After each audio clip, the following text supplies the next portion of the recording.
This week we're talking about padded t-shirts.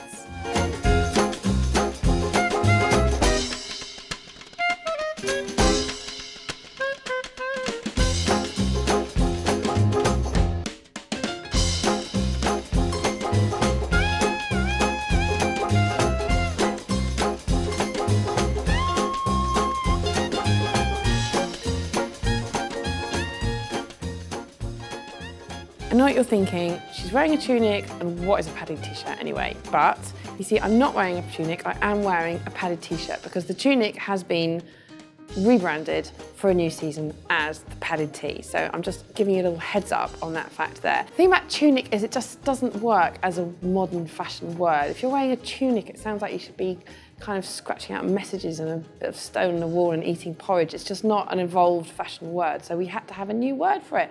And padded t-shirt sort of doesn't quite make sense, but it also does get the message across, because what we're talking about is something that's a t-shirt shape but which has a structure to it. It's not padded like sumo costume padded, it's padded as in it holds its shape.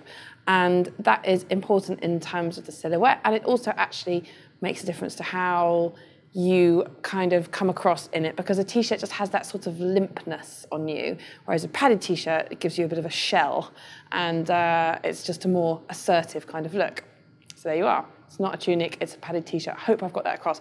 This one is from Acne, which is that fancy Swedish label which we're always banging on about, which is really quite expensive but very nice. In this season's shade of Coleman's Mustard, I hope you're admiring. Zara have been in on the whole padded t-shirt thing for a while. They had a version for summer which me and Nick Clegg's wife both had.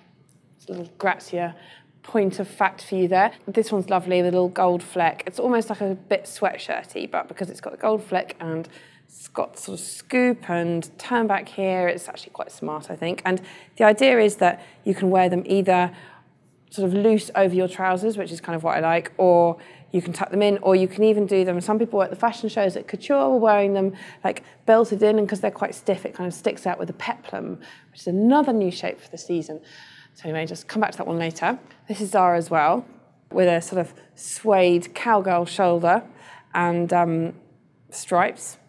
It's kind of quite fabulous. And wear that with trousers is just as easy as wearing a t-shirt and trousers, but does look much more like a fashion statement.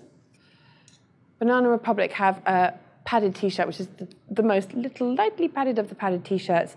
This one, just enough of a kind of heft of fabric to keep its shape, and a pocket, sorry about the really disgusting press sample label, we're not allowed to take that off, and a zip up the back, which again makes it kind of feel a bit more considered somehow.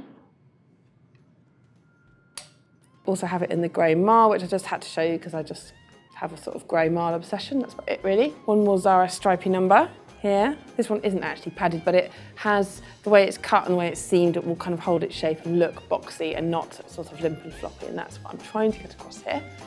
And then finally, Marks and Spencer's in a really quite unbelievably zinging shade of tangerine, which I thoroughly recommend, although possibly not with the mustard.